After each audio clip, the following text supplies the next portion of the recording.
ভিডিওতে দেখাবো ডিজাইন সালোয়ার কিভাবে কাটিং এবং সেলাই করবেন। প্রথমে 2 গজ 4 গিরা কাপড় নিয়ে কাপড়টিকে 4 পাটে ভাঁজ করবেন। এরপর আটকানো অংশের পাশে দাঁড়িয়ে খোলা অংশের এই পাশে একটি মার্জিন করব। এরপর 2 ইঞ্চি নিব রাবার ভাঙার জন্য, এখানে একটি মার্জিন করব। এবার নিচের মার্জিন থেকে সালোয়ারটি লম্বার মাপ নিব। আমি এখানে 38 ইঞ্চি নিলাম, যার যতটা প্রয়োজন নেবেন। এরপরে আরও 3 ইঞ্চি বাড়তি কাপড় নেবেন ডিজাইনটি করার জন্য। এরপর এভাবে 2টা মার্জিন করবেন। এরপরে নিচের মার্জিন থেকে আপনাদের সালোয়ারটির হায়ের মাপ নিতে হবে। এখান থেকে নিব আমি 14 ইঞ্চি পরিমাণ 38 ইঞ্চি বডির জন্য। 35 থেকে 40 ইঞ্চি বডির জন্য 14 ইঞ্চি নেবেন। এরপর এখানে বডির মাপকে 4 ভাগ করে 1 ভাগ নিব। এরপরে 7 ইঞ্চি লুজ দিব, সর্বনিম্ন 6 ইঞ্চি বা 5 ইঞ্চি লুজ দিবেন। এরপরে হায়ের রাউন্ড শেপ করার জন্য 1.5 ইঞ্চি নিয়ে ঠিক এইভাবে একটি মার্জিন করব খোলা অংশের পাশে, এখানে হায়ের রাউন্ড শেপ। এরপরে এখানে পায়ের লুজটা নিব 7 ইঞ্চি, এরপর 1 ইঞ্চি বাড়তি নিব।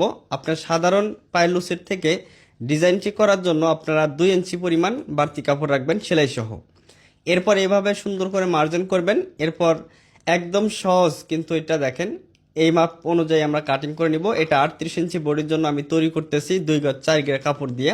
নিচে কাটিং করে নিব, এখানে একটা চিহ্ন হবে আর এখানে একটা চিহ্ন। এভাবে চিহ্ন করার পর সালোয়ারটি দেখেন আমরা এখান থেকে একটা পার্ট সরিয়ে নিতেছি। এরপর ঠিক এভাবে রাখবো। রাখার পর আমাদের এখান থেকে ঠিক এইভাবে 1 ইঞ্চি পর পর আপনারা মার্জিনগুলো করে নেবেন নিচের ডিজাইনটি করার জন্য।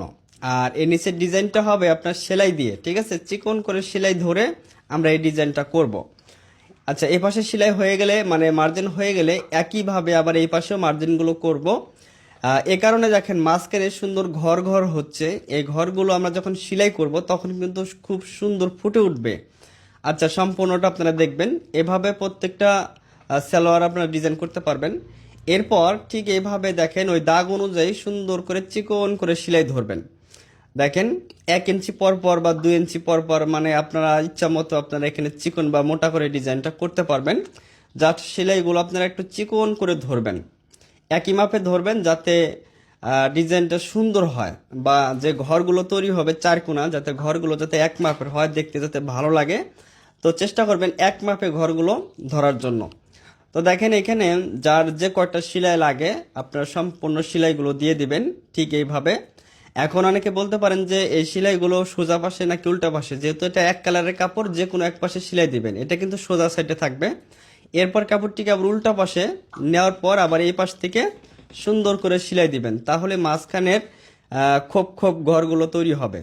দেখেন ওই পাশের প্রথমে সেলাইগুলো যে নিয়মে দিছি বা যতটুকু ফাঁকা রেখে দিছি, তো এই সেলাইটাও কিন্তু সেই নিয়মে ঠিক ততটুকু ফাঁকা রেখে দিতে হবে।